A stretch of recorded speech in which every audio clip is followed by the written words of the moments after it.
I'm going to bring our guest on right now. Very excited to have her here. Please just hang out and be here if you are not planning on sticking around already. Hold on, let me click some buttons. Let me do things the way that I know how to do them. Do I click this? Oh no, I broke it. Hold on one second. Okay, you're here. I'm here. We're on.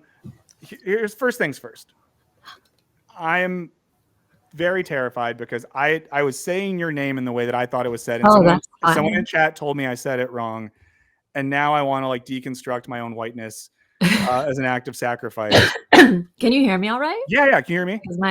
Definitely. I'm just like I have my like audio set up. It's actually really funny seeing all the different people trying to tell you how to say it. Fatima. Yeah. Is me kind of over pronouncing it because when I say it the way I intuitively say it, I think English speakers don't actually hear it. And if I say it this way, the way you imitate me will be closer to what it is than if I say it the way I actually say it. Does that make sense? Okay, so I am taking the good cue of just I'm trying to follow your example. Fatima.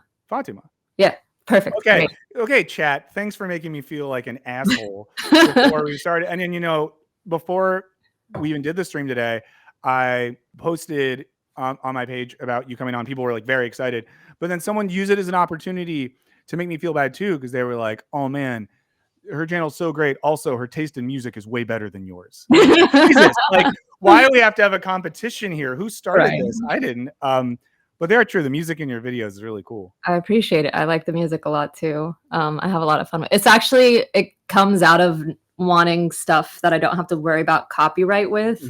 Because copyright laws for old Middle Eastern music is a lot more lax than it is for anything else that I like. So that's kind of the origin of that. And I should also maybe like say I'm not currently an physicist. Like I have a PhD in astrophysics and I used to work in astrophysics.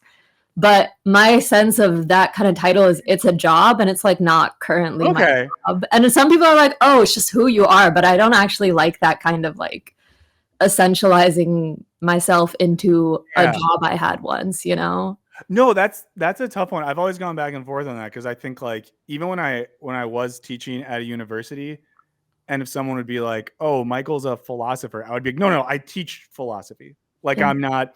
So yeah, it's a weird one. So I get that. So you have a PhD in astrophysics. Yes. And you're a person. I'm just a person. I'm just a YouTuber. I'm a content creator.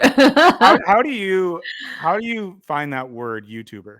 I hate it. It's so embarrassing. It's like so embarrassing. I honestly, when I meet people and they ask me what I do, I'm so vague these days. I'm like, I work in education or something like that. Like, it takes me a while of knowing somebody to like disclose that I'm a YouTuber, and even longer to like dare share it with anyone.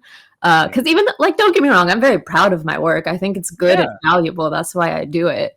But I think there is something inherently cringy about the nature of this work. I like how somebody noticed my mug is broken. This is my favorite mug. It's always been broken. We have a very attentive audience, but yeah, I think like I had a thing recently. This is just a side thing. I have much more serious questions I want to ask you.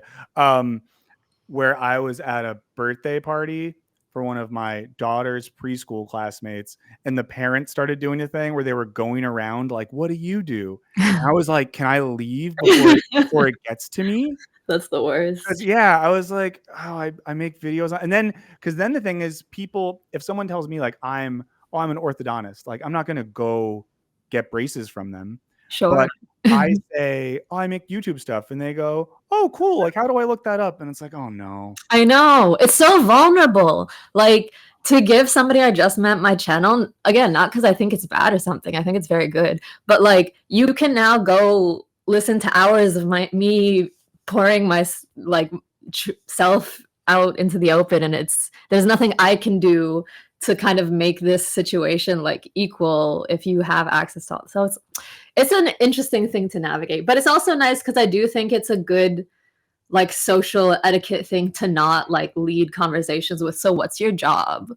Yeah, I think we still haven't decided on what the proper replacement for that is. There was years where I would say things like, "So what are you into?" Yeah, more if someone works in accounting, but then someone's biggest hobby is collecting vintage banjos, I would rather hear about the banjos. absolutely. Yeah, no, I ask people like, what do you spend your time doing?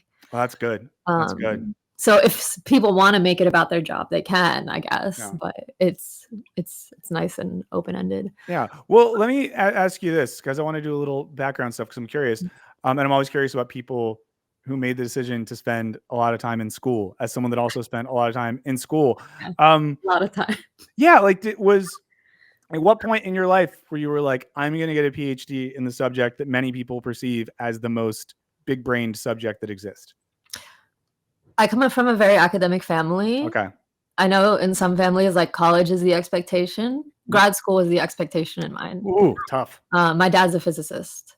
Oh. And even though I recognize that that's like a really like high stress situation for like children to be born into, that might make it sound like, well, I was just really trying to impress my dad, but I just always liked it. Like he taught me stuff when I was really young, and I thought it was just like games and fun puzzles. And I think he just kind of low key, what's the word?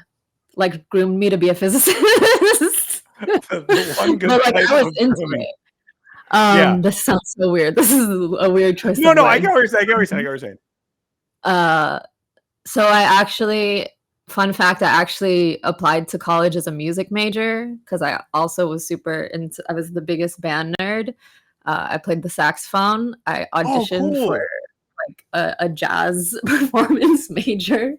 And then my first year of college, I had to get jaw surgery, and that was like my career-ending injury. And then I was like, oh, No. I've always been good at physics. I guess I'll do that. So physics was the fallback, and then switching specifically into astro was like because one time I took an astro class just for fun, and I was just so amazed at everything I learned in that class that at some point I'm like, I'll just do the astro major too, and get into that. And I don't know. I think from that point, it's just kind of like, of course you go do a PhD. What else? What else do you do after you study stuff like this? I mean, I guess you Yeah. can go into industry or become an engineer or Yeah. many other things. But again, academic family in this context, it's just like, yeah, you go get a PhD. Yeah. So it was kind of like a trajectory I was always on, but I was also like down for it. It wasn't like a Yeah. reluctant, like, oh, I must do this for the family kind of thing. Yeah. That's cool though. And like physics is one of those things. I mean, when I was in middle school, my two favorite things were jazz band and physics. Really? Yeah, What do you gosh, play? like, I started trying to play horns, but then I ended up playing guitar. But I didn't want to play guitar in jazz band because I wanted to be like a real musician, Uh-huh. but I was really bad at horns. So yeah, I just played guitar in jazz band, which is fun. Huh. But yeah, That's awesome. yeah, it was very fun. But then there was like the summer between 7th and 8th grade. Who is the guy? He writes like popular physics books. It's like Michio Kaku, I think. Wait, hold on. People are saying that there's something Oh, wrong with my sound. yeah, Is I that turned the level down on my end a bit, which I think helped. But yeah, they were saying your volume is clipping on your end. Oh, someone said it's better now okay? though. What So about now? I I bet just that's switched the gain. Is this all right? yeah, it sounds good. Um, but yeah, but there was I wish I Okay. could look up the exact book, but it was like a popular physics book about I think like string theory, and Mm. as like a nerdy kid, it like blew my mind. And it was a thing Yeah. where like I liked physics because I liked thinking about the possibilities. I loved like the questions of what astrophysics got into. Then I got really nerdy and started like reading, books in the middle school library about Einstein. The problem was I wasn't able to math it up. Like my That's math the skills barrier were for a lot of people. yeah. So I kind of stopped thinking about physics when I couldn't keep up with the math. And I think it's not about me. I want to talk about you today. But I I think it's kind of why I ended up getting into philosophy, because in a weird way, I think that like aspects of metaphysics play into the same intellectual impulse as astrophysics in terms of, for me at least, it was like, you're kind of breaking in and out for oh me. no. Oh no. I don't know, not the audio, like the connection, which Okay. I feel like must be on my end since I was just watching your stream and it wasn't laggy. Maybe it's better now? Okay. I think. Sorry, go on. What were No, you saying? no worries. But all I had to say is I've always liked and been interested in astrophysics. And it's one of those things where, like, it's even use the music comp again. Like, one of the reasons I think I ended up focusing on guitar and not a horn was I wasn't that good at reading music, and guitar is a way easier instrument to bullshit on. And kind of like similar like that. Like physics wasn't for me that way. But you philosophy is physics, but you can bullshit it. Yeah. Well, and that's like when I've, especially in like grad school, when I would have friends that were from the sciences, there would often be a little bit of good-natured bullying where they would be like, oh, going to grad school in philosophy, it's like someone who isn't good enough at math to do physics, or someone who like doesn't want to actually do psychology or whatever it is. Like, you just want to like make stuff up. Yeah. Which, It is interesting how a lot of physicists seem to fancy themselves just like number philosophers. I don't know where they get it. Maybe because like questions that used to be philosophy questions have sometimes become physics questions. Yeah. But generally, the people I know who are physicists who like to talk about philosophy aren't like very good philosophers. No, and probably vice versa. Because I think a lot of times the philosophical interest in science at its worst can be like using science stuff to proof text philosophical theory in a way where it's like, so I know when I was in grad school, people in my circles got really into like casual neuroscience research because some of the stuff coming out via like neuroplasticity seemed like it kind of it like worked parallel to ideas of freedom you get in like existentialism or theories of psychoanalysis. And I think that for certain people it was like, see, it's not bullshitty. But then it's saying, well, then if you want to tie the validity of your theory to someone else's empirical research, what happens when that changes, or there's like a new paradigm in which we understand stuff? Which is maybe a way for me to get into saying a reason I really have enjoyed your videos is because you come at science from an angle, like, I don't know, there's like philosophy in the background, there's social theory in the background, like you're bringing a theoretical context to stuff, which is really great. While also, I said this earlier, making stuff that isn't pandering, because sometimes when I try to watch science content, sometimes I do feel like I'm being talked to like I'm a little kid. Who do you watch when you watch science content? I'm so curious. Not For a lot of context, people. I don't watch almost any science content, but I'm curious. So I've watched who is it? Is it Angela Collier? Oh yeah, love her. She's great. I watched her. There used to be, what was the guy? Was it like SciShow, the thing that the Green Brothers made? I don't know. But a lot, nothing, and then other stuff isn't good, so I don't want to say it. But yeah, or occasionally, like I'll like watch like a lecture that pops up or something like that, because I have a friend who's a science person, so he'll send me stuff. But something like your most recent video, unless something else came out in the last 48 hours, you get into the question of, and correct me if I'm wrong here. The big issue is like, is it falsifiability or falsification?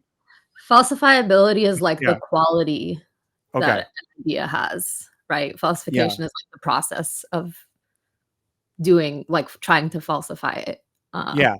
So like, what is, and hopefully everyone who's watching this has watched your most recent video. If they haven't, do it as soon as you're done. I'll Probably not. It's not doing well. Well, that's stupid, guys. If you haven't, what the hell?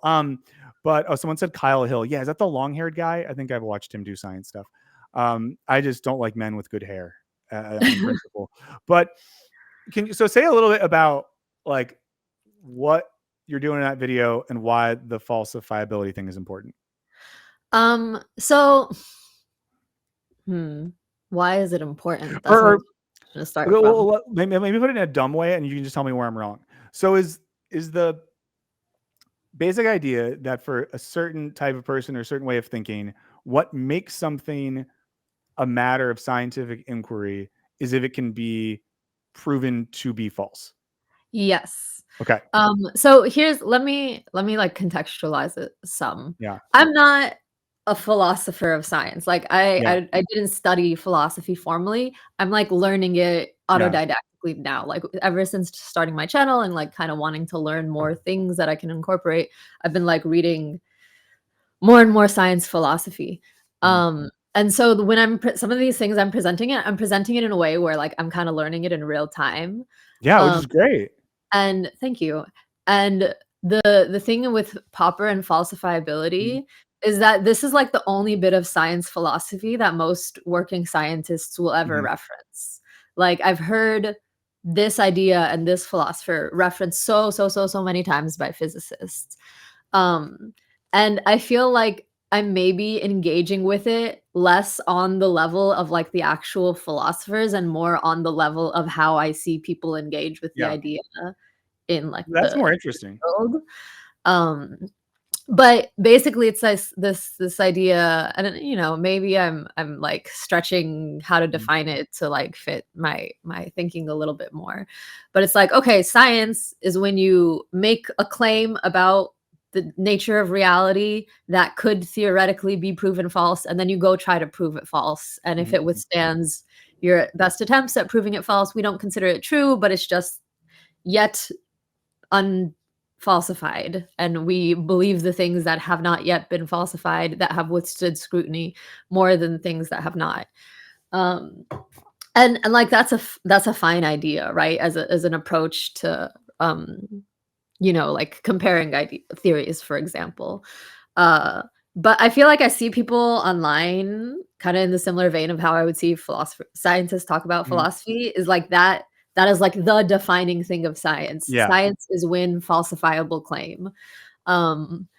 But having worked as a scientist and seen and done the work of science, so much of it feels very far removed from the ways people like condense this is what science is, and kind of like simplify it to in these ways.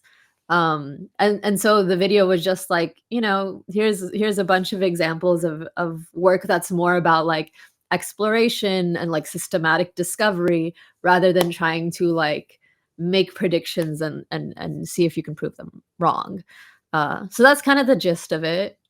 It's fine. It's not my best work. It's an okay video. Oh, I liked it, but the thing I found interesting about it, or one thing it made me think about, is how, because you know, there's this thing historically where folks will reference, you know, like a lot of the Greek philosophers were philosophers where they were like doing natural science.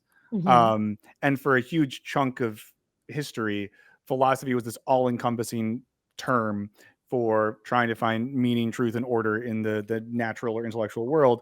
And then it's like we have this split once we can like actually know stuff. So there's a very, and this is a very crass sort of splitting off, where I think for some folks it's like, oh yeah, well the point where we could actually know how things worked, that's when like science took over, and then philosophy became the kind of like, you know, speculative or intellectually masturbatory way in which we talked about the other stuff. I don't think that is true. That's not how I conceive of philosophy, but Sure. you know, so in watching that video, that's what I was thinking about a bit as well. The way in which I think a lot of folks think of like theoretical thought is that which can't be falsified. So it's kind of inherently relative, subjective, bullshitty. Yeah, it's interesting that you bring up the split from philosophy. One interesting comment I got in the video is thinking about like how historically people weren't just scientists. Yeah. Like a lot of the way I'm trying to understand what is science is by looking at what scientists do and trying to like capture that. But you know, in the past, people were scientists and philosophers and theologians and mathematicians and all these things that together. And so the distinction between the fields previously didn't matter as much in like a world where like people weren't only doing one or the other. Yeah. Um, But that idea is really interesting too, though, like that you get into the practice of science, because I think it's another thing as well where like it is sort of obscure. I think for a lot of us, when we think about what a scientist does, it feels yeah. very mysterious. And I don't think we often think about the way that it is like a social practice. It's a practice that has its own habits and idiosyncrasies and problems and things that can be thought about. So I do think that's like very important that you're kind of giving us more of that context and how people do it. And then who is was it a German guy you talk about in the most recent video? Yeah, Reinberger, Yeah. Hans-Georg Reinberger. I think he's not German. He was born in Switzerland. Oh, I okay. think his heritage is like from Liechtenstein All right. or something. He's still alive too. Like he's like Oh, a nice. contemporary. Like he's old now, but Yeah. he's still around. Wait, so yeah, can you talk a little bit about what you did with him in the video? Because I found his ideas really interesting. So basically I like give these 3 examples in the video of like types of astronomy research that are more about exploring in open-ended ways rather than like being like, here's a premise, let's try to disprove it, right? And being like, okay, Popper doesn't really account for that kind of work as being like science in and of its own right, not like pre-science, not something that sets up future falsifiable statements maybe down the line, but like in and of itself, like scientific work. And oh, thank you, somebody complimented my calligraphy, I made it. But this other guy, Reinberger, he's a historian of science rather than a philosopher. So his work is in like some kind of like genetic or molecular biology stuff. That's like the history that he uses to contextualize his ideas. But basically, he describes science as in terms of its process. So he has this idea of like experimental systems, and our experimental systems are when we have something ambiguous that we want to learn about, and we direct our like scientific tools at it, see what comes out, and kind of repeat on that process. And the fuzzy part of that is like our scientific tools, because then the question is like, well, how do you define what your scientific tools are? That's where the human messiness, I think, comes into it. And I think it has to come into it meaningfully in some way. But the human messiness is distinct from the mysterious like entities we're like trying to understand. So there is like a bit of constructivism in his understanding, but there is also like this real materiality of nature that we can't really get around, that we're like interacting with our tools. So that's kind of like how he frames it, and I appreciate his framing, and I'm like, yeah, this tracks better with my experience. Yeah.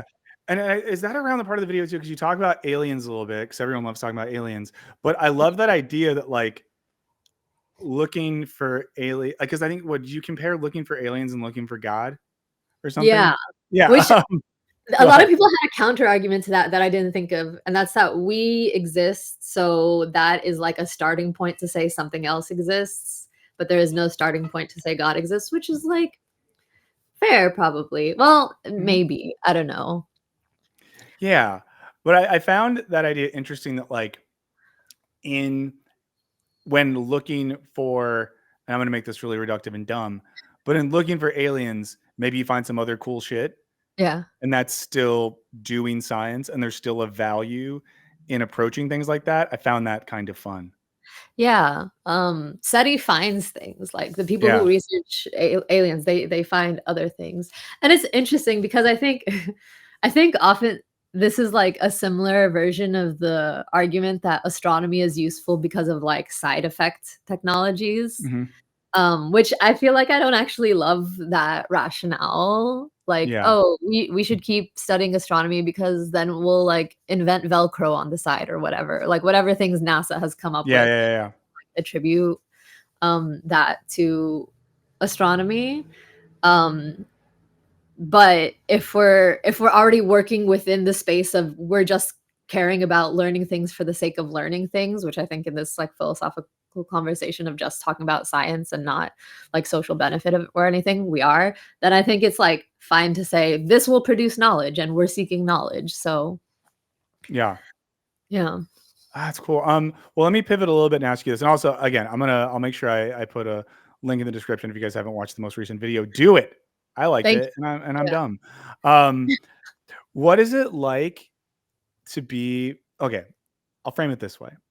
I feel like for most of my life, science has been a thing that everyone agreed was cool and good. And Mm, we all agreed that like science is important. We all kind of agreed like, oh yeah, we should like listen to scientists, like they know shit. And then starting a few years ago, it was like, actually, maybe scientists are dumb and this guy on TikTok is smart. And that turned into people in positions of power and influence and funding, seemingly turning against science. And correct me if I'm wrong, that like led to some shitty professional stuff for you in particular. Oh, definitely.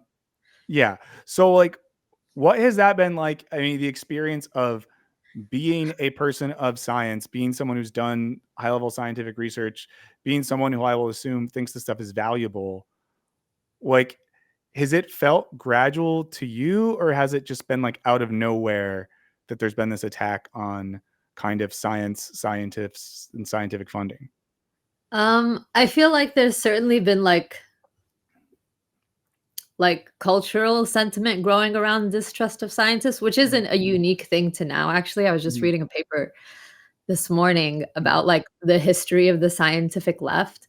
And Mhm. actually in like the 30s, people in the US and the UK were very, very skeptical. Like culture was skeptical of science because they had just seen like the result of like chemical weapons. Mhm. And there was at the time, you know, not unlike today, a fear of like technology replacing jobs. And so there was a lot of like anti-science, like science wasn't viewed as this like universal positive Yeah. good in the past. So that I don't, that's more of a fun fact and it's on my head. Yeah. In terms of now, I do think like the cultural sentiment has certainly been growing, but I think the material change happened kind of overnight, you Mhm. know, Mhm. Yeah. which it was surprising when it started to happen. I wonder if it's just that like bias of feeling that things don't change. And then if they Mhm. change something like wrong, I mean, not to say what happened isn't wrong. I don't know if that means Yeah. anything, but like assuming that the world is the way it is and it's static, right? There's like surprise in seeing a a structural change as significant as the one that's happening right now. That even if everything was reversed tomorrow, would take like American research would take years and years to come back to where it was.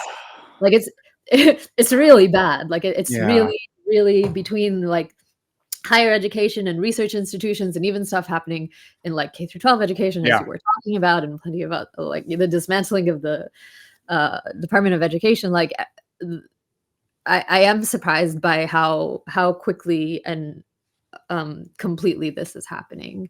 Yeah. Um, I will say that was the most shocking thing out of it. It was just the speed and finalness, like on the personal level. What you were alluding to is I had an Yeah. academic job until last April, and I got fired because the grant terminations that Doge was doing included what I was working on.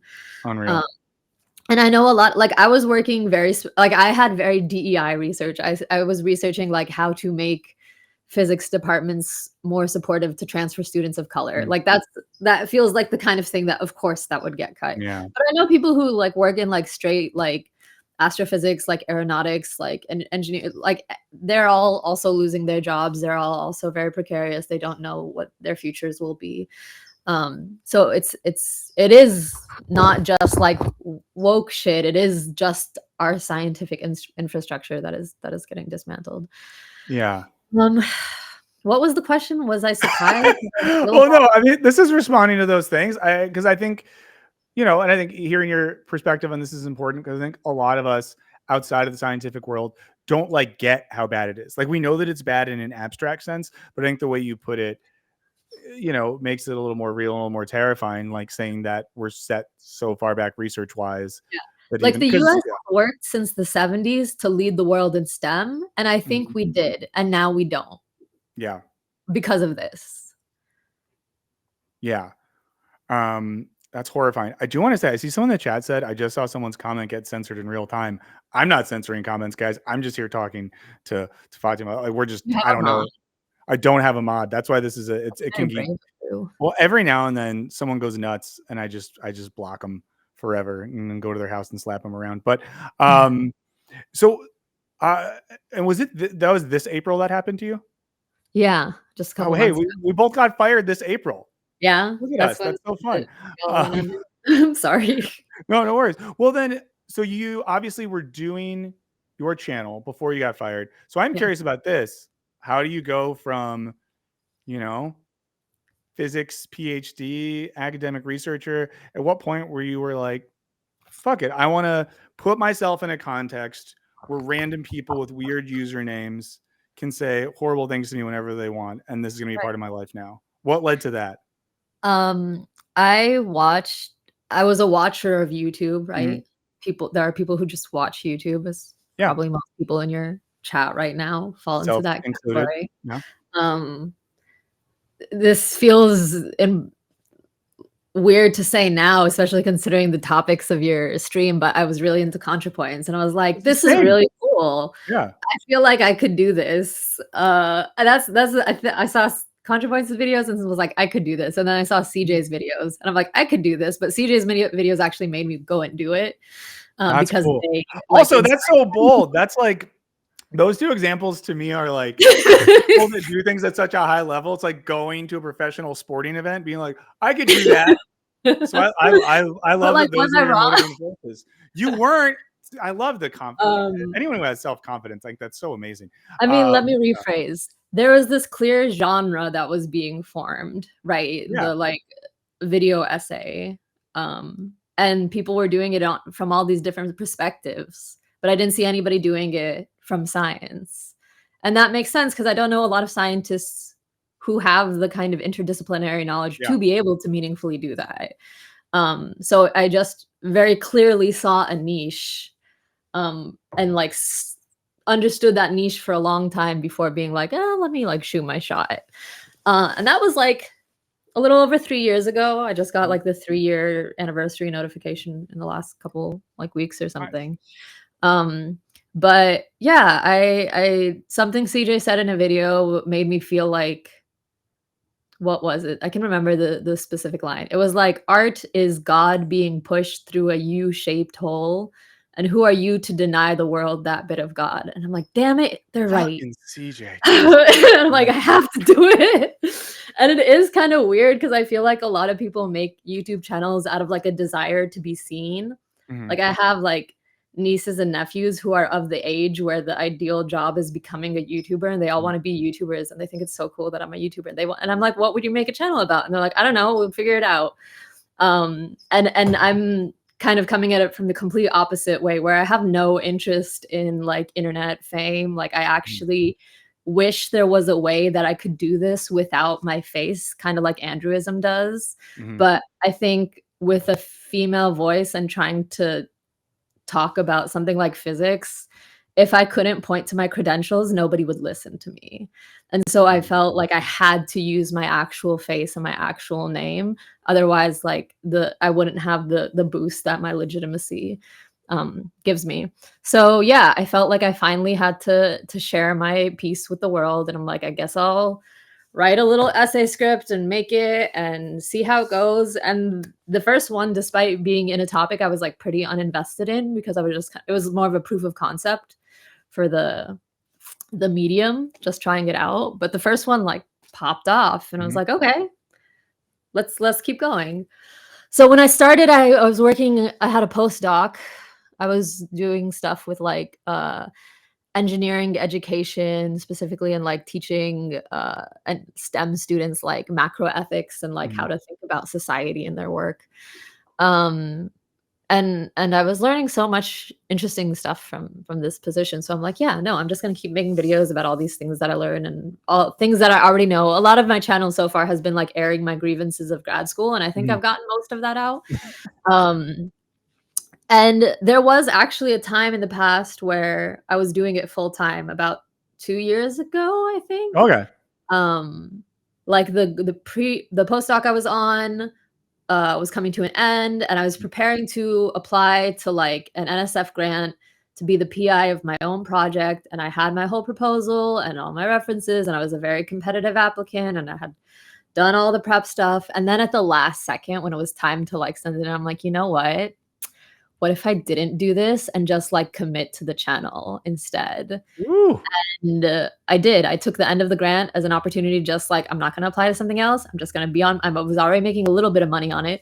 I don't know what compelled me to do that, because looking back, I was not making nearly enough money to actually live off of. But I'm like, yeah, it'll be fine. Um, and so I went off on that limb, and it did actually go quite well. I was growing a lot in that time, working full time. Um, And then I got the offer from the job that I was fired Mhm. from recently. That was, like, about a year ago. Um, and I was doing both, and that was great. Uh, and now I lost my academic job, and it's really interesting because when I lost my university job, I was thinking back on that first moment where I could have applied to the NSF thing, and I Yeah. could have gotten my own grant, and I could have led my own project. 100% it would have been cut. Like in the year of our Lord 2025, in Trump's America, I would have gotten that grant, I think, and it would have gotten cut now. So I just have this, as horrible as it is to lose your job because of the fascist takeover of America. Um, I felt this wild sense of relief. Like, I'm so glad I didn't put all my eggs in the basket of academia earlier and instead did this absolutely batshit career pivot that felt completely irresponsible and unreasonable and like not a sensible thing to do. But if anything, I'm in a much better position now than I would have been if I had kind of stuck to the conventional path, because the conventional path is dying. Yeah. Yeah. No, sometimes people will ask me, and they'll ask me this in a way where I think they're being very genuine. They're like, "Oh, like, well, why don't do you ever want to like go back to teaching? Like, just get like a professor job again?" And I'm like, friends, let me tell you, that was so hard to do the one time I did it, and I've been out long enough where it is not going to happen again.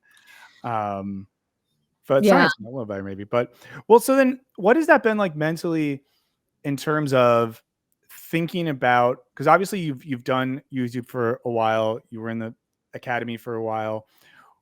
Do you think about what your goals and aims are for your work? Like when you make stuff, do you think like, I want this to have this effect? Or is it more just like, I'm making shit that I think is cool. Hopefully other people like it too.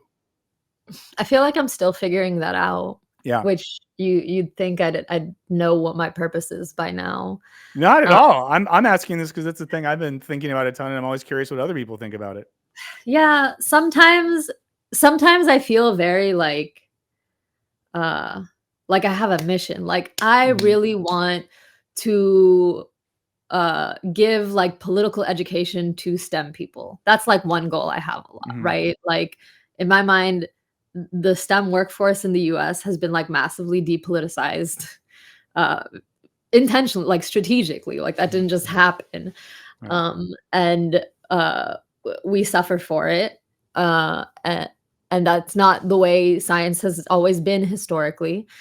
And I think there's a lot of value in kind of uh politically motivating people who work in like technical fields. I Yeah. think that's like one goal I have if I'm like thinking about my channel in like a mission oriented way. Sometimes I feel like I'm just making entertaining videos, you know? Mhm, Sometimes mhm, they mhm. have a purpose to them, but sometimes they're just gonna pay the bills, you know? Like, I think what I've been experimenting with recently is what's the appropriate amount of investment to give, because at the upper level, there's like the Mhm. video I made about like Palestine and telescopes Mhm. a year ago and like Hawaii. It's 3 hours long. It took me 6 months to make. I cried so much while making it. Like my Oh, soul is in that video, yeah. you know? And it did remarkably well. I didn't expect it to do well. Did it because I felt like I needed to, but Mm. it did remarkably well. That's like the highest tier of investment. And then I would say this last video, maybe the video before it, is me trying to figure out where the bottom is. Oh, Where it's really? like, yeah, it's like how little can I be invested in something Mhm. and still make a good video? Because it's hard to be fully emotionally invested in a video the way I sometimes am. Like it, Mhm, some mhm. of them pull so much out of me and they're so difficult and painful to make. And really just consume my life for the time I'm working on it. And it can't always be that. Like the No. videos I make in that state are what I want to say that's what my mission is, like making these things that are really affecting to people and like motivate them to engage politically in whatever way. Like I do want to like have that impact. But then sometimes I'm like, I don't have it in me right now to do that, and I still have to make something because I still have an audience and I still have patrons, and I need to not just sit on this money that they're paying me. I need to like do Yeah. something with it. So like this last video was like, okay, what's like an interesting idea that people might find fun that I could maybe twist in some mildly valuable way and make it and see what happens. I do think these are below the investment I want. Now that I've made them, these last 2, I do wanna be a little bit more invested, but I it's like So, I'm so what does finding that mean? What is like a version of your last couple of videos with more investment? What does that look like? What is the ideal midpoint for you? speaking to the moment Yeah. because a lot is going on right now and I'm not talking about it. Like, Yeah. and that's also another like thing I'm trying to calibrate. Some people want me to be a commentary channel. I'm not a commentary channel. Yeah. I get people on comments on videos or even on the Patreon ask me like, this thing happened in Iran. What are your thoughts? And I'm like, this is not my job. This is Yeah. not my job. I don't want it to be my job. I'm not the right person you should be asking for this. And I don't want to do that. I don't want to just be reacting to news stories or cultural events as they happen. I like the kind of long, thought out, more like academic, scholarly oriented pieces. Like I like making original scholarship. I think I do that in some of my videos. Not all Yeah. of them, some of them. But it feels wild to watch what's happening to science happen and experience it, not just watch it, experience Yeah. it, um, and not speak to it. It feels like I'm like, "Da, da, da, da, da, I'm just gonna talk about philosophy and not pay," It's and it feels wrong, um, but also in a weird roundabout way, part of the reason why I was like, "Okay, let me just, like, do my minimum effort thing right now," was because immediately after getting fired, I needed to figure out my life. Like, Yeah. there was a I lot of feel that. just material things I needed to do to make sure that I was in a stable enough position Yeah. now that I don't have that job and don't have a viable option for replacing it. Like, not to say I couldn't get any job, but, like, most of the things I would have thought I would want to do aren't really possible right now. Um, and so I was also kind of trying to think of a video to make that I could do while also kind of having a lot to do with in my day to day besides that. Yeah, I think to answer your question, something with slightly more investment would be speaking to the moment. But like when I did a live stream when I got fired to talk about it, and I thought about making an I actual watched video. most of that. Yeah. Yeah, thank you. And it's I didn't have it in me at the time to do more. Like, I'm like, "I should make a video Yeah. about this." I'm like, "I can't. It's killing me right now." Like, I'm so viscerally stressed out every single day because I don't know if I'm gonna have enough money to do whatever Yeah. necessary pay whatever necessary cost of living in America things that are just overwhelming us, right? Yeah. Um and so I even though I felt like a responsibility to just to speak to the moment, to talk about what's happening in a meaningful way and to do that analysis that people want from me, I couldn't. It was too much. Yeah. No, Um, I mean, your experience has been so much more intense than mine. But I do understand that because yeah, I got like fired in April and like pivoted to running my own channel and like waited 2 months to make my I got fired video. yeah, Um, Partially for legal reasons, but yeah, um like, I but had to yeah, talk for the stream about what I shouldn't say. yeah, yeah. I I put my like I got fired video out and I felt good about it and was like thoughtful about what I said. And then within a day, I got like emails from 3 different people that were like, dude, I think you're gonna get sued. Uh, and then I was terrified, but knock on Yeah, wood. But all to say is like I very much feel that.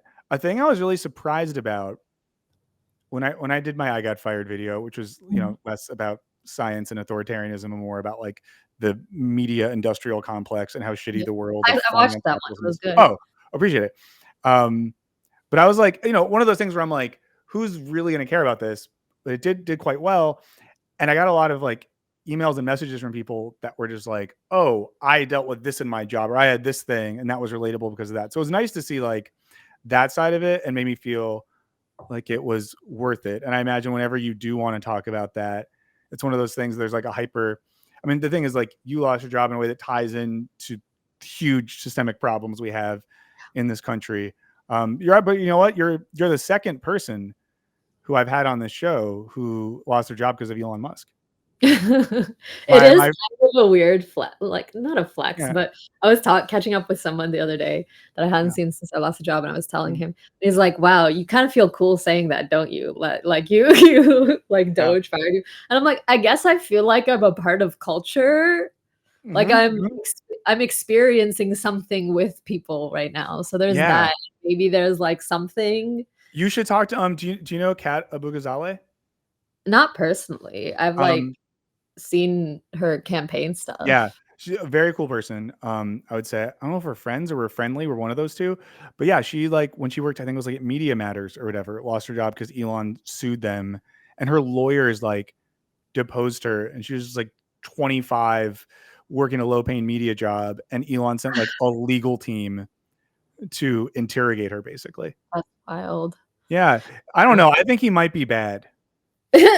Perhaps, I don't perhaps. know. That's too much to think about there. Who knows? But It's what so if you? interesting because Oh, what you said about, like, Elon sending a team. Another thing that I think has been coming into my mind of, like, what am I doing with my channel now is, like, okay, if I wanna be political, the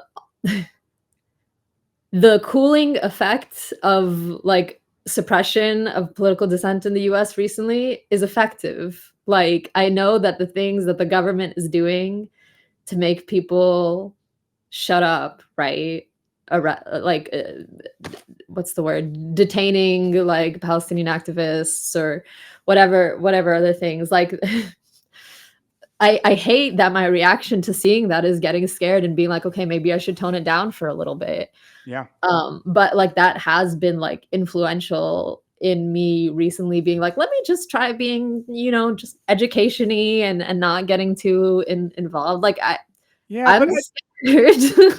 But I almost feel like you're being too hard on yourself here because I think a lot of what you're doing is offering an informed way of thinking about even like when you're even when a video topic like your most recent video doesn't strike one as overwhelmingly political or something like that, but there's Right. still ways in which you're.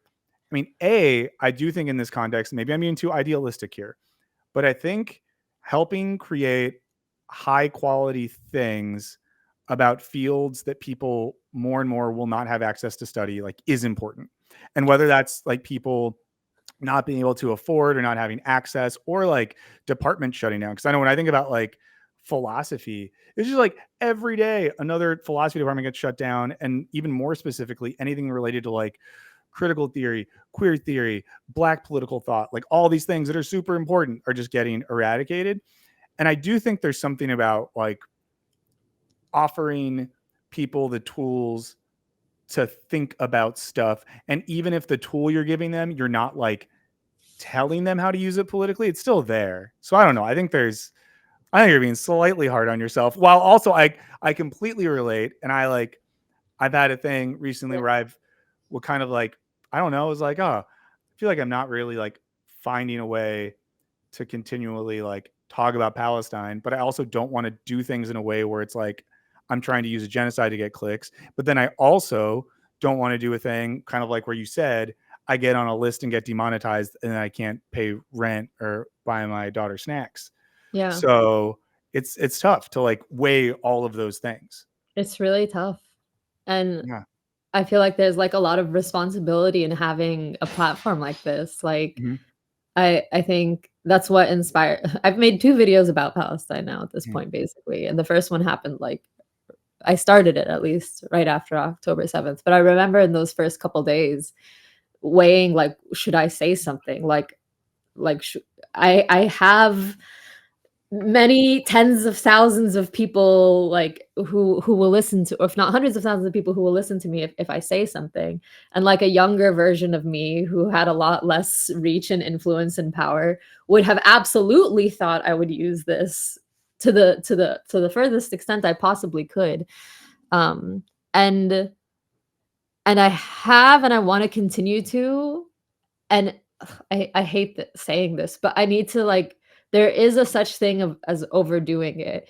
And in my mind, that is both from my own like emotional burnout and also just like needing to tread with some amount of caution. And it's such, yeah, it's like a ethical balance that I'm trying to strike that I've just never had to contend with anything even remotely like this, you know? Yeah.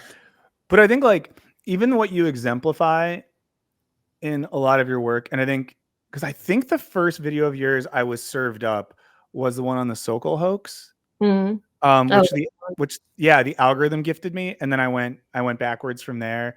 I know when I found out that you and CJ were homies, I was like, oh, okay. I knew this seemed like a good person. But not to say that anyone who's friends with CJ is a good person. I'm sure CJ's friends with some scoundrels as well, but probably not. No, but I think like showing people that science is something that has social and political stakes is really important. Because I think yeah, again, like oftentimes I find it's like sciencey people or sciencey influencers are the ones that say the most dumb stuff politically or socially. And even yeah, like, and I think overall the person I'm about to name seems like a good guy, but often like Hank Green will talk mm, about politics or society stuff, and I'm just like, oh, you're just like a smart guy that's probably like that cares about science and stuff, but you just the stuff you're saying about politics and society are very naive. And I think sometimes there's like a sense in which either a people that are public science educators are so kind of apolitical and removed that people don't get that there's that the two things relate, yeah. or even that like it's like, oh, to be really smart you have to be detached from stuff. So I think, and I remember like I got excited, and you know what, I'll confess I don't, I do need, I need to join your Patreon, but when I saw You you were doing, don't. I should, but when you, I saw you were doing reading Frantz Fanon, right? No, we were reading Paulo Freire last. Oh, Frary. Okay, sorry. Did you? Okay, was it always Frary? That still counts as a cool figure. This, my point isn't completely ruined here because you know like Paulo Freire, who in this video I'm putting together that I'm hopefully going to finish soon on educational content on YouTube and why it's good and why it's bad. It's the one that like CJ is in for a little bit. Ooh, Hey, maybe I'll pull some clips from this because you're spitting truth. But Frary comes up in that one quite a bit. yeah. But you know, like that's Frary, a pedagogical educational theorist, not like a science person as such. So what led to you having that be a thing you wanted to talk about with your audience? Having the love for science bludgeoned out of me by Ah! the system. Like, I don't like astronomy anymore. You don't do a PhD in something unless you fucking love it. Like, you Yeah. have to be so absurdly committed and obsessed with something to pursue, let alone finish a Mhm. PhD. But I don't like it anymore. People are like, "Oh, you still study star?" No, I hate that field. I don't like the people in it. I don't like the goals of the field. I don't like how they go about. I just don't like it. And some people, when they hear me with that reaction, they're like, "Oh, so you grew up and saw what the world was like." And I hate that response so much because I feel like it just concedes like, okay, this thing that could have been beautiful and amazing and very fruitful for humanity, it, you know, has in some capacities, Mhm. uh, is not, and we just have to accept that, and that's just the way the world is, and that's it. And it feels so defeatist to me, right? Like anything else about politics, people who are just like, this is the way things are, and that's what they're gonna be, and you just got to grow up and accept that, right?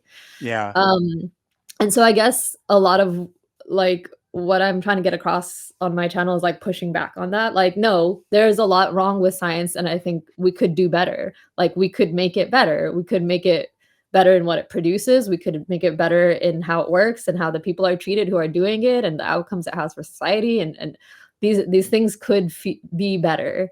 And it's very not trivial, but I guess one another way of stating what my goal is I want the person who was like me to be able to pursue what they wanted to pursue without growing to hate it. Yeah. Um, No, and I, yeah. No, I just very much understand that and relate to that. And I'm sad that that joy got bludgeoned out of you. me too. Um, no, but these things, I honestly feel like because I left academia in 2017, Mhm. and then kind of like 2019, 2020, I started doing content full time.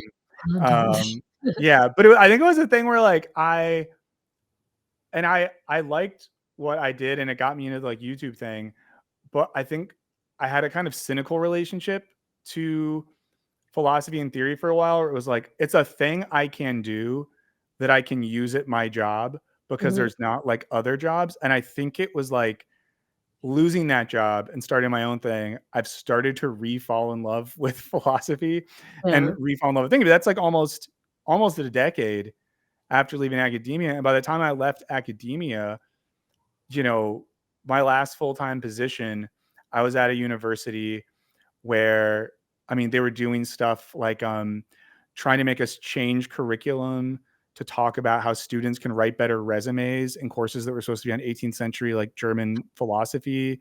Wow. And they started a way of they tracked how many of our students got jobs when they graduated, and then it affected how much research funding we got. But a lot of students who study philosophy, especially in the UK where I was, go do like a gap year before they start grad school. So if they went and like worked at a coffee shop for a year, that didn't count as a job. So it was like marked against our research funding.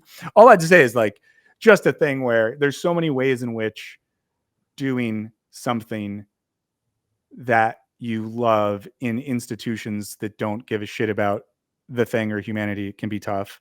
And Yeah. I think that's the thing too, though, now where like, do you feel that tension with YouTube at all? Like balancing the stuff you want to make, the community you formed, the ideas you have with, you know, the raw algorithmic power of Google. I mean, I feel like I don't understand the algorithm and I've stopped trying to That sounds like the healthy way to go, to be honest. because I've had videos that I thought would do extremely poorly that did extremely well, and videos that I thought would do extremely well that did extremely poorly, or like my expectations have very rarely been consistent with what's Yep. happened, and my attempts to game the algorithm have been unsuccessful. Right. So I think I need to just not do that and just make things that I think are good. I had a thought that was related to something else you had said before, and I feel like I might maybe going back in on what we were saying. Um, I don't want okay. yeah, What? go. Sorry, what? No, go. Okay. You're there. Go there. Um, something another, like, thing I'm trying to calibrate right now and what I decide to make is, like, because of my perspective being like, "Oh, wow, science is a lot worse as a discipline, as a practice than I thought it was, and I wanna, like, make it better." The path to that is critique, right? You have to, like, air our dirty laundry so we can begin to fix it. You have to talk about the problems so that they can be addressed. But a piece of feedback I've been getting recently is, like, science is under attack now, and this is what you're doing. Like, science is being dismantled, and you're adding, fanning the flames by, like, undermining its legitimacy even more. Your question, like, Jesus. if anything, we need to defend science's authority more than ever now, and here you are questioning it. Like, how is that the appropriate reaction to the level of, like, science denial and stuff we see being politicized? And I don't wanna dismiss that out of hand, you know? Um, but it is like, I don't know, this is something I've thought from jump, like, I'm gonna make criticisms of science, and then conservatives are gonna hijack my criticisms for, like, purposes that are not the purposes I want, Yeah. and I always, like, accepted that that's gonna be a thing. But I think right now, that dynamic or, like, that tension is even more pronounced, and I don't know what to do with it. Yeah, but that is like a part of the way that people's brains are trained to react to stuff. Like Mm, I did a video last month that the title was something like the problem with the left, but it was more like me just thinking about like as a left-wing person that exists online, noticing a lot of problems and tendencies and trying to think about how can we like be better? How can we make what it means to be like a youngish person thinking about politics stronger? But you know, people there's like a host of comments that are just like, now's the time to critique the left. Now we should be unifying, or like, you know, I didn't know you turned right. And it's like, oh boy. So there's like a level of that that's just going to happen. yeah. But I wonder what you think about and this is one of the thing as well. I'll reference them because they said some things that I really appreciate about this. But I talked to CJ about this. The like way in which you can make stuff on YouTube and be a complete island and not have like community. And I know, so there's a lot of bad things I could say about academia or like other workplaces I've been in. A thing that I like about those systems at their best is an inherent type of collaboration and community that operates in them, which I think it both creates better work and is just better for our humanity. So how have you navigated that? Like doing a job that you can just film yourself alone in your house and not talk to anyone if you don't want to? I like it in part because honestly, by nature, I'm a pretty solitary person. Mm-hmm. Like I do think that's the kind of person who naturally becomes a physicist a lot of the time because I as a kid enjoyed sitting reading textbooks alone. Like and I thrive working by myself. Like I honestly very happy to spend hours and hours and hours working on things by myself. I don't think that's good for me. Like, I think it is better for me and produces better things to be in conversation with people. Even though I think, like, for me personally, it takes some additional, like, work to, like, compromise and stuff. And if anything, I worry now that as an island, as you say, I'm becoming increasingly out of touch. Like, I don't want everything I do to be like, "Well, I used to be in this field, and so let me speak to what I used to know," though I'm not actually connected to it anymore. Before, when I was, like, still had one foot in each, I could at least kind of, like, liaise between those, but now I do worry about being too much of an island, 'cause especially because of how much I like it. Like, I'm not gonna try to change it of my own accord, probably too much. But I worry about kind of, like, becoming my own echo chamber too, because maybe you can relate to this. So when you start getting feedback, you kinda have to start desensitizing yourself to it. Otherwise, it would make you go crazy, right? If I took seriously most of the comments I get, I would have such a horrible self-image, right? It is a very good thing I started this job at this age and not any younger because I would not have had the mental fortitude and, like, strength and sense of personhood to handle this level of, like, scrutiny. I couldn't have done this when I was 23. No, definitely not.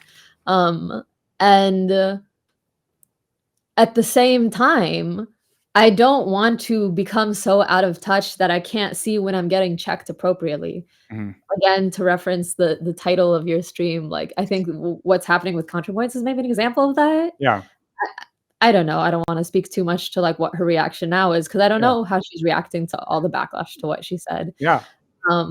But I would hope that if I were in a position like that, I would be able to see what my audience is telling me, right? That I might have, like, had not the most helpful perspective or maybe you should think about something in a different way.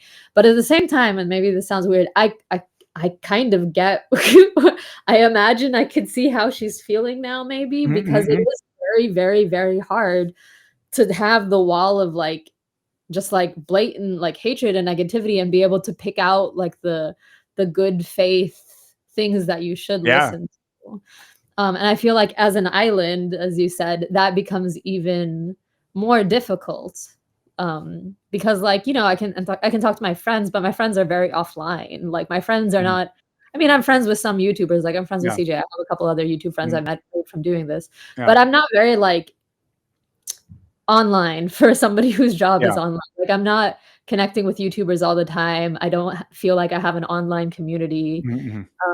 Like, I facilitate some activities on my Patreon, but that does not feel like my community. I have a community. It exists in the physical world. Yeah. So, like, I can, like, talk to people in the real world about, like, my experience with online feedback, but none of them understand. None of them really, like, understand the experience. And so, I don't know. I'm curious how you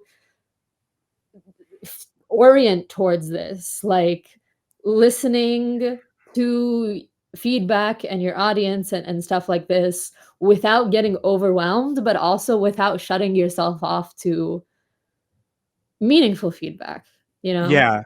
One thing that's been very lucky for me is that people like me, but they don't love me. And I mean this positively. Is like, Okay. I don't have like stans in a way where if someone like makes a video about how I'm stupid or says something negative about me, there might be some people in the comments who are just like, you're wrong. That's not what Michael said or blah, blah, but they're not like crazy about it or something like that. They're Yeah. not like obsessed with me. So that's great because it means I don't get high off my own supply in that way. Sure. The thing that I'm trying to navigate now is where is the line of how you react to audience feedback? What do you listen to and what do you not listen to? So I think for me, I listen to people who I have engaged with over time or who have been in like the community for a while. So there's people like every time I stream, there's names in the chat who I feel like I know because I've, but when I was at my old job, these people would go to streams there and stuff like that. There's people who leave comments who I feel like I know. And like, those are the people I guess I take more seriously, only in as much as like, this is someone who I know cares about what I'm doing and has engaged with me in the past. And like sometimes if a person in that bubble like feels disappointed or thinks I got something wrong, like I want to hear about it and I want to take that seriously. This is also why I'm trying to be more intentional about having community. What a word. We just use the word community. I don't even know what it means anymore, but having stuff to do with other people that make things and people that make things that I like and respect a lot. Yeah. Because those are like also people who I want to learn from, get feedback from, and also support however I can. And I think the line I'm trying to remind myself of is like, I don't know, like if someone wanted to engage with me earnestly, there's ways they could get in touch with me. But if someone is just like talking shit just to talk shit or doing it in a way where it's about like their online clout, I'm just trying to teach myself that it doesn't matter. But I also don't want to be one of those people who's like, I don't look at comments. I don't engage with the people. I don't care. Because that's just not true. Like I like the fact that, I mean, again, like coming from academia to this. Yeah, you get like, it. You publish a paper, right, for years and then 3 people read it who are in like your maybe. Yeah. And then like, discipline. yeah, like 3 years later at a conference, someone's like, oh, I quoted you in a thing. Whereas making a thing and having people engage with it or say it was meaningful to them or say that, oh, I got this book because of that or whatever. I think that's cool. And I think that there's a level of responsibility there. And I know that, and I'm not trying to hate on people, but I think some people are like too glib about like not caring about their audiences. But yeah, all this is stuff I'm still like trying to navigate because I just found it when I was working for a larger channel. I just didn't care. Like Right, we had a video. but Yeah. now it's you. Yeah. So I wasn't ready for that. Yeah. And I thought I was ready for it because it was like, oh, I'm doing the same job I've been doing, but it feels very different. So I'm kind of like recalibrating and I've had really funny conversations or conversations that were probably perceived as funny by good friends who are very offline. Yeah. Or I'm like, this is what I'm having to deal with. And they're just like, this is insane, but I'll try to help.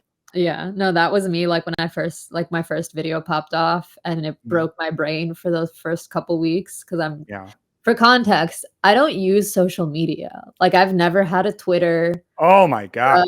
Like I had a Facebook in high school, like up like 2010 maybe. But like since then, nothing, right? I don't post. I've never engaged on the internet until I put out my first video. Amazing. So I went from 0 to I'm a woman talking about progressive politics and physics on YouTube. What could go wrong? Very specific. The new atheists are mostly over, but some of them still stuck around and some of them still have armies of sycophants that they'll stick on you. But yeah, just that perception, like being perceived, not like as a vague entity, but you, Michael, and your face and your words and your ideas now are just visible to as many people as who want to see them. And they have a direct channel to your consciousness through comments. And that is wild. And so I had those same conversations with friends who I would be like, I can't think, I can't turn my brain off, I don't know how to stop thinking comments and putting every thought through the lens of YouTube. And they're like, sounds rough. Wouldn't know. Yeah. And like there's times where I talk to friends and they're just like, I remember there was a time years ago when I first started doing YouTube at another place, like at my old job. And even then getting used to like the first year or so of getting comments like about my appearance or like various things. And there was one time I saw a comment, I forgot what it said, but it was like really mean about me. And I showed my wife and Yeah. I was like, can you believe this? And she stopped and was like, the username for this person is hung like a hamster 69. You are letting some child with a username about a hamster penis affect how you think about yourself. And I was like, That's so fair, funny. fair point. Fair point. I probably shouldn't care. I had like the exact same thing. I did like a reacting to criticism video, Mhm. and one of the it was actually fun. It didn't Yeah. do well, but it was an interesting process. Um, and one of the like comments that I responded to, that most of them I think I respected a lot, but Yeah. this Yeah. one was a silly comment, so I similarly like was like, this is silly. But what I didn't realize was that the person's avatar was like him holding two like katanas or something.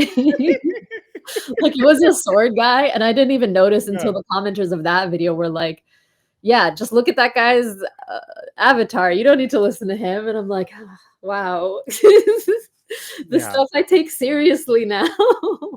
Oh my God. Yeah. No, I'm the conversation we're having right now. I'm just like, I'm glad that it's a conversation that is happening. I hope that there's like, because I think the thing I care about and worry about as well is people that do the stuff that we do. Like, I want people to be okay. And I want people, because this is weird too, right? For example, like, let's say you, something crazy happens with a video, you get a weird reaction to it, or some like Charlie Kirk picks up one of your videos and comments on it or whatever. You know, like you can go to your normal adjusted offline friends and they'll be like, okay. But you know, like making sure that people that work in this space have people that get how insane the insane stuff is, so Right. that you can say the thing and that they can be like, oh my God, that's nuts. Hey, I dealt with this once. Yeah. Here's how I handle it, you know? Because it's, again, like it's very much an islandy type Yeah. thing. No, I feel like the few Yeah. I call them colleagues. Yeah. You and CJ are colleagues now. Yeah. The few colleagues I have are very, very, very valuable. Yeah. Like, I don't have many, but I couldn't do this without any for sure. Yeah. And it's important to think of it that way, like thinking about colleagues and not competition. I mean, we're not doing the same thing. None of y'all are trying to make science videos. Even people Yet. who are trying to make science videos. Like sometimes me and people, I don't like know Angela Collier personally. Yeah. In a funny bit of lore, I did do like a seminar in her old department Oh, nice. some years ago that she was at.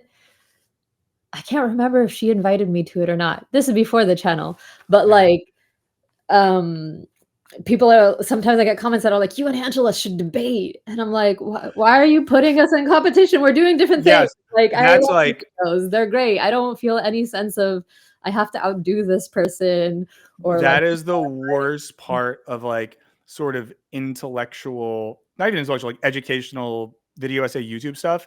It's like, you know, I've had a thing where someone's like, so and so talked about you in a video, you got to debate him. I'm like, I don't care. Yeah. That's just not what I'm going to do with my time. And then the notion that like debate, like the what debate has become, and I'm glad it seems like it's slowing down a bit, because I think a lot of the very popular famous debate people, it's just turning out they're all just like horrible sex pest creeps. um and people care less. Yeah. I just want to show, oh, we have a super chat from someone who said, science offers clarity but MAGA wants comfort. Fascism claims to offer them comfort, so sadly fascism wins. Don't worry, because online debate bro culture and parasocial relationships will save us. Probably not that. I do But agree yeah, that, like, debate culture has kinda waned. Um, yeah, I think it's one of the best things that's happened recently is that's waned. And I think that sort of like even seeing people who feel more open in their videos about expressing like intellectual vulnerability, not even emotional vulnerability, but like that you don't know everything and you might get stuff wrong and we're just trying to figure stuff out, I think is important. yeah. Because like a really toxic part of some of the online education space and video essay space is maybe an internalized pressure to present everything as like an expert that knows everything. It's hard to get around that. Yeah. Like, I think my, like, biggest fear as I, like, got the channel running was, like, being wrong and being misunderstood, even if I Mm-mm. was wrong. And, like, Yeah. I spent a lot of time trying to be like, "How do I make sure I'm not wrong? And how do I make sure people don't think I'm wrong?" And you actually can't, and I think you do Oh, have to just accept that to a degree, like, I have said things that are wrong, and I think the best I can do is, like, position myself, like you said, in, like, an intellectually vulnerable way where it's like, I have some expertise, but that doesn't mean everything I ever say will always be 100% true. In some cases, I've, like, made, I always have, like, a references document that goes with each mhm. video. Sometimes I've, like, added corrections to it. Yeah. Like, also, I said this at this point in the video, and somebody pointed out that it's actually this.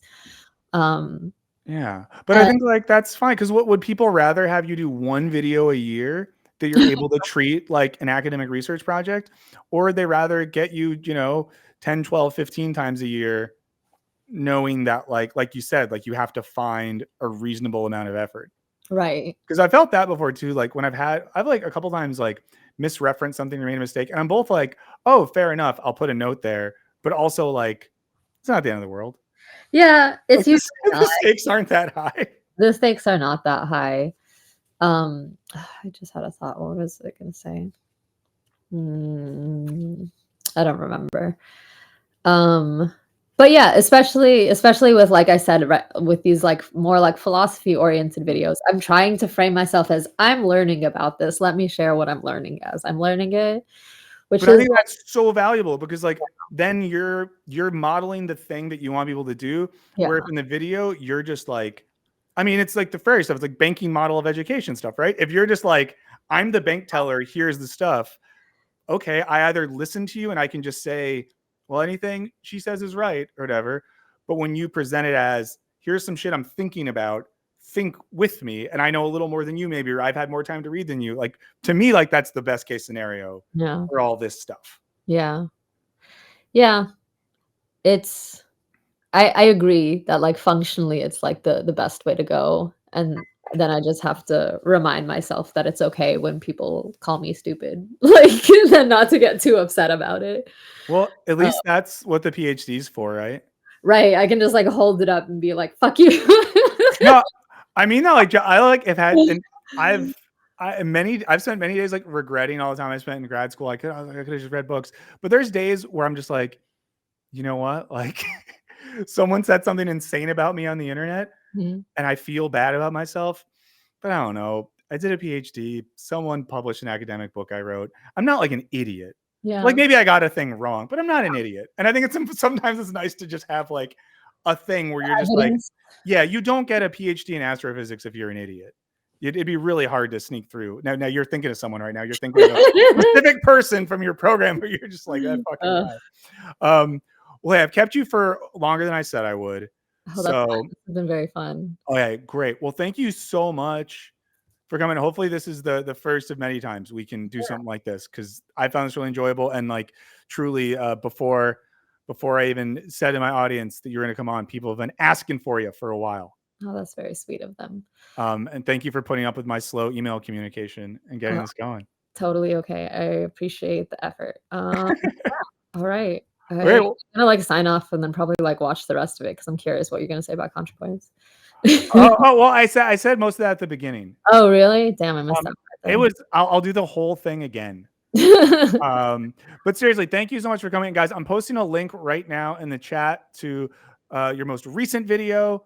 But then, friends, go check them all. And I genuinely think that your channel is awesome. Anyone who watches this channel, I think you will like it. So become obsessive fans, and we'll be excitedly watching your stuff. And maybe we'll be doing some other stuff together in the future. Who knows? Things are Who afoot. Who knows? knows? I've said too much. Maybe. I wouldn't know anything to that effect. Nope, but I did see a group. I did see a group chat come through, and I'm assuming that's Yeah, I your person. assumed it Okay, was cool. Yeah, okay, you. great. So I'll talk to you about that later then. Alright, talk All right, later. have a great one. Thank you so Bye. much, guys. That was Dr. Fatima, and you know what? I don't say all the names right, but it doesn't mean I'm a bad person. Please do go subscribe to our channel if you have not already.